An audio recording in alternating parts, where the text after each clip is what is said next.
Assalamualaikum warahmatullahi wabarakatuh.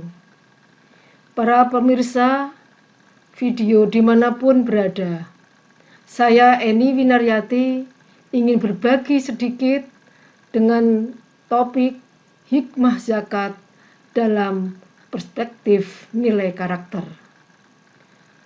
Ini akan saya sampaikan dalam 2 kali video. Ini adalah video yang pertama, maka sedikit saya akan mengawalinya dengan terkait dengan hikmah zakat dalam perspektif nilai karakter ini. Dalam Al-Quran, surat At-Taubah ayat yang 103 disampaikan bahwa A'udzubillahi minasyaitonir rajim.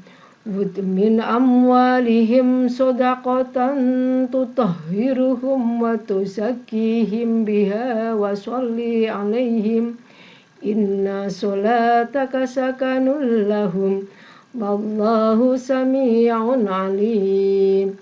Ambillah zakat dari sebagian harta mereka.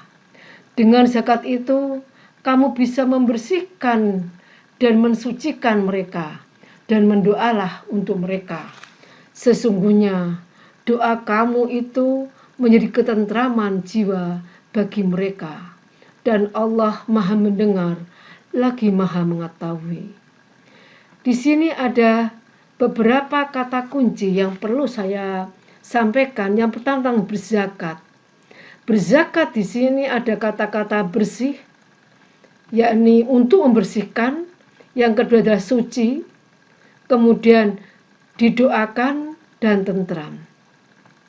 Orang akan bersih, orang bisa suci, maka dia harus bersih dulu. Dan orang layak didoakan karena dia suci. Setelah itu kemudian kalau orang sudah bersih, suci, dan didoakan, maka yang muncul dalam dirinya adalah ketentraman. Karena apa? Karena suci di sini ini akan diampuni dosanya. Orang muncul adanya orang suci karena dia diampuni dosanya. Ketika orang diampuni dosanya, maka dia akan diangkat derajatnya. Nah, ketika orang diangkat derajatnya, dalam tingkatan di atasnya lagi adalah karena dia akan memiliki karakter yang namanya ikhlas. Pertanyaannya adalah, apa itu ikhlas? Ikhlas adalah menghendaki keridhaan Allah dalam suatu amal, membersihkan dari segala individu maupun duniawi. Tidak ada yang melatar belakangi suatu amal kecuali karena Allah dan demi hari akhirat. Jadi munculnya karakter bersih, suci, didoakan, dan ketentraman ini karena kita diawali dengan namanya ikhlas, atau dibingkai dengan namanya adalah ikhlas. Nah, ikhlas di sini akan muncul karena kita itu di dalam rangka kehidupannya dia itu adalah telah diangkat derajatnya pada suatu tempat yang dimuliakan oleh Allah. Jadi di sini tidak ada suatu karakter yang namanya adalah tidak transaksional. Karena ibadah itu bukan transaksional.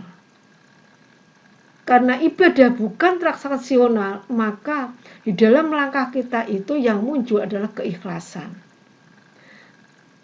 Ibadah kalau munculnya transaksional, maka di situ adalah saya bisa memberi, kira-kira saya dapatnya apa. Kalau dapatnya itu adalah harapannya biar saya mendapatkan pahala, maka saya melakukan suatu ibadah ini. Itu transaksional.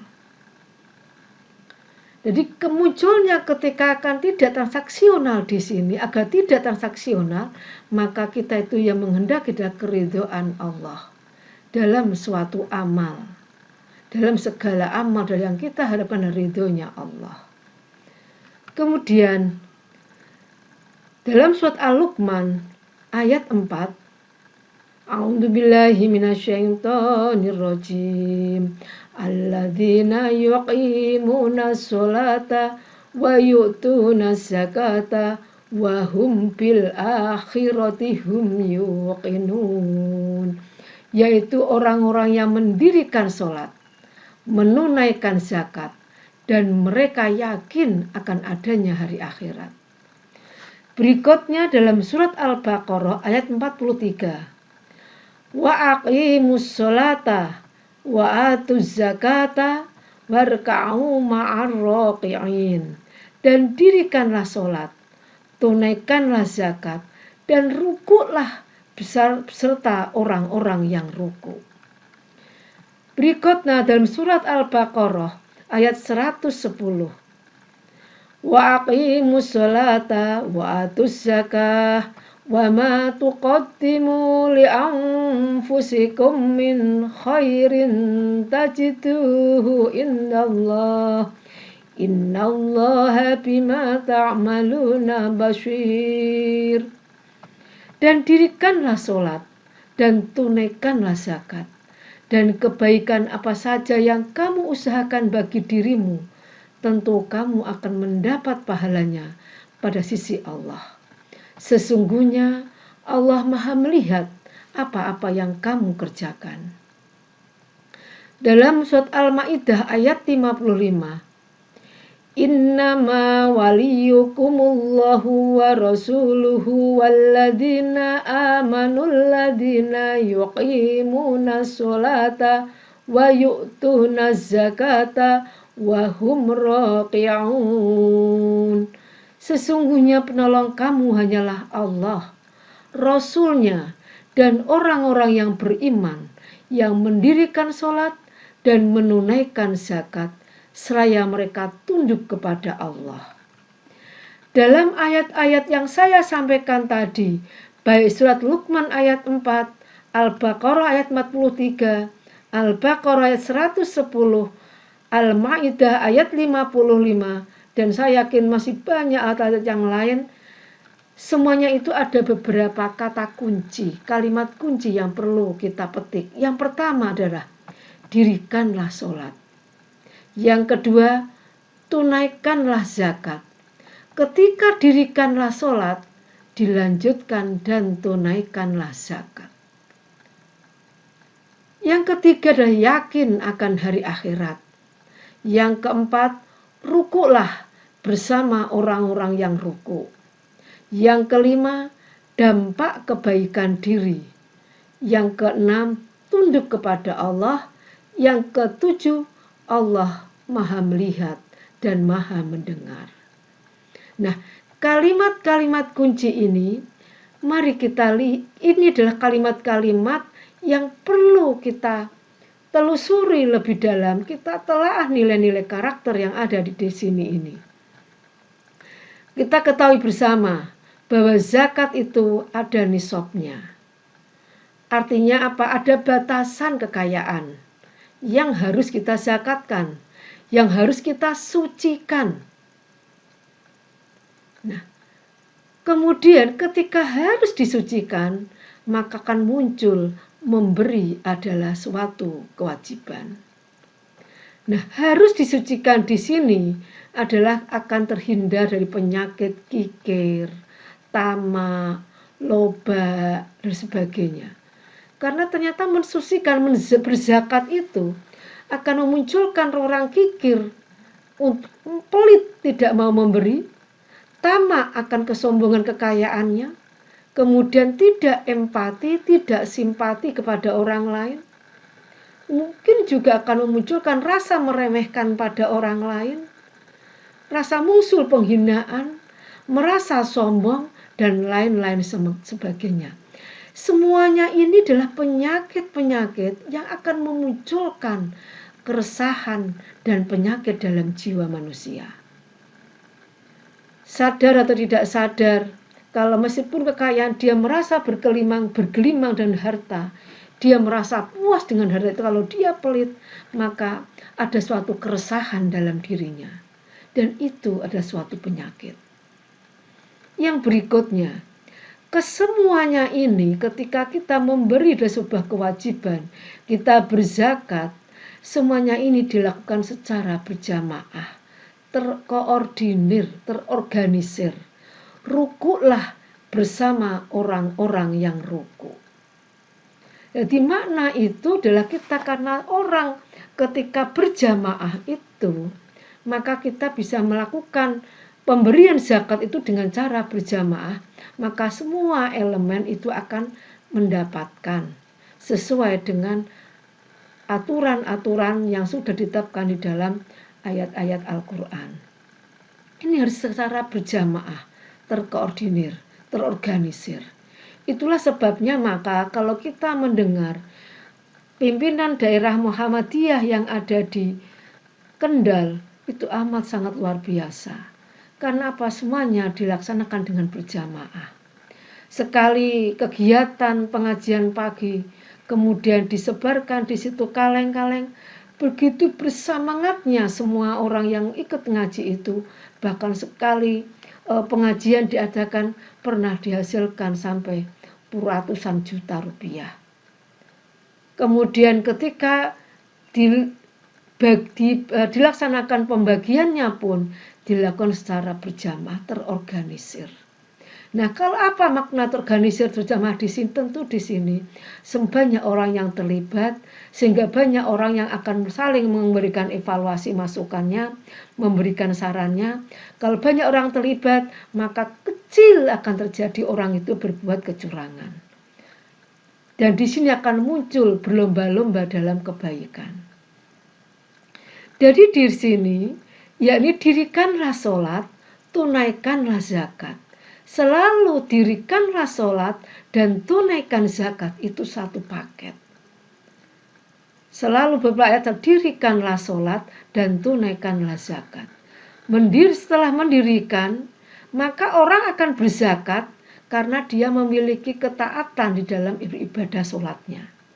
Orang tidak mungkin dia berzakat kalau sholatnya itu tidak disiplin. Maka, dan orang ketika mendirikan sholat, maka dia akan melakukan suatu suci badannya. Maka di sini akan dilakukan suci barang yang dimilikinya. Nah, di sini akan muncul kalau kita cermati, ketika dirikanlah sholat adalah ibadah individual. Tunaikanlah zakat adalah ibadah sosial. Ketika ini ada satu bingkai, satu paket. Ketika orang itu tidak hanya ibadah individual yang dipentingkan, namun orang juga harus memikirkan ibadah sosialnya.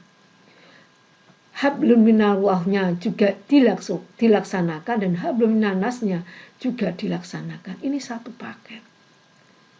Dan kemudian semuanya ini dirikanlah sholat dan tunaikanlah zakat.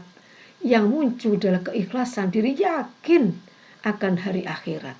Orang yang tidak yakin dan akan hari akhirat sangat sulit untuk dilaksanakan dua hal ini satu paket. Yang kemudian apa dampaknya? Dampaknya adalah berdampak pada kebaikan diri dan dapatkan nilai ukhrawi. Ketika orang itu berpikir ukhrawi, maka dia juga sudah berpikir duniawi. Namun ketika orang itu berpikir duniawi, maka dia akan bisa sangat mungkin dia itu melepaskan ukhrawinya. Maka ketika itu berdampak pada kebaikan diri dan kebaikan sosial, maka yang dapatkan adalah nilai ukhrawi. Semuanya apa? Semuanya ini dilakukan harapannya hanya nilai ukhrawi, ridho Allah. Karena apa? Karena Allah Maha melihat dan muncul tunduk patuh kepada Allah. Orang ketika Allah yakin, kita yakin kalau Allah Maha melihat, maka yang ada dalam diri kita adalah keikhlasan. Ikhlas, melakukan namanya dengan ikhlas. Karena apa? Karena semua yang dilakukan itu tidak usah berharap yang nilai duniawi, nilai ukhrawi juga akan didapatkan. Tidak usah melihat karena yakin bahwa apa yang dilakukan akan dilihat oleh Allah. Karena semuanya akan dilihat oleh Allah, maka akan memunculkan diri kita itu ikhlas. Dalam surat Al-Ahzab ayat yang ke-33 disampaikan di sini, dan hendaklah kamu tetap di rumahmu dan janganlah kamu berhias dan bertingkah laku seperti orang-orang jahiliyah yang dahulu, dan dirikanlah sholat, tunaikanlah zakat, dan taatlah kepada Allah dan Rasul-Nya. Sesungguhnya Allah bermaksud hendak menghilangkan dosa dari kamu, hai ahlul bait, dan membersihkan kamu sebersih-bersihnya. Jadi di sini ada suatu 3 kalimat kunci yang saling bersinergi. Yang pertama adalah hendaklah kamu tetap di rumahmu dan janganlah kamu berhias dan bertingkah laku seperti orang-orang jahiliyah dahulu. Artinya apa? Tuntutan untuk selalu suci. Kita dituntut untuk selalu suci. Dan kemudian yang berikutnya, dirikanlah sholat. Kita dituntut untuk mensucikan diri ketika selalu bersuci ketika sholat. Tidak mungkin orang itu akan sholat tanpa dia bersuci. Kemudian yang berikutnya adalah tunaikanlah zakat dan taatlah kepada Allah dan Rasul-Nya. Maka tunaikanlah zakat di sini adalah mensucikan diri ketika berzakat. Hari tuntutan untuk selalu bersuci, tuntutan untuk selalu suci, selalu bersuci, kemudian mensucikan diri, ada satu paket integrasi yang tidak bisa lepas. Karena apa? Karena semuanya itu dibingkai dalam rangka ketaatan kita kepada Allah dan kepada Rasul.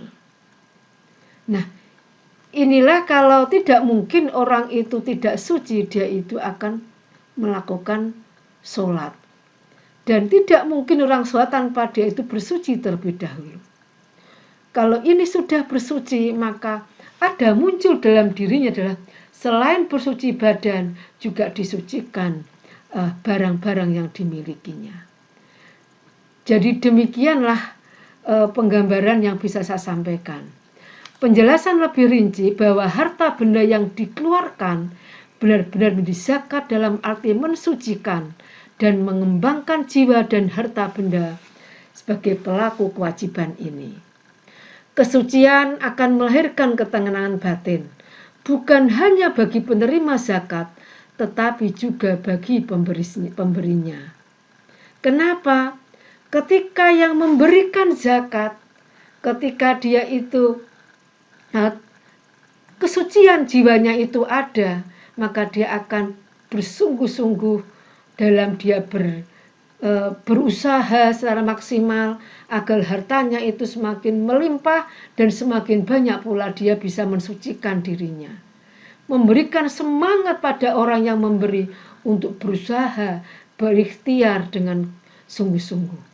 Lalu bagi si penerima pun, kedengkian dan iri hati dapat tumbuh pada seorang tak berpunya, melihat seorang yang berkecukupan, namun enggan mengulurkan bantuannya. Kedengkian ini melahirkan keresahan bagi kedua belah pihak. Pengembang harta dia akan memusnahkan riba dan mengembangkan sedekah atau zakat. Dan bagi yang menerima pun, dia akan tenang karena dia telah mendapatkan kenikmatan, maka dia akan tidak muncul dalam hatinya rasa dengki karena dia merasa diperhatikan. Demikian yang bisa saya sampaikan.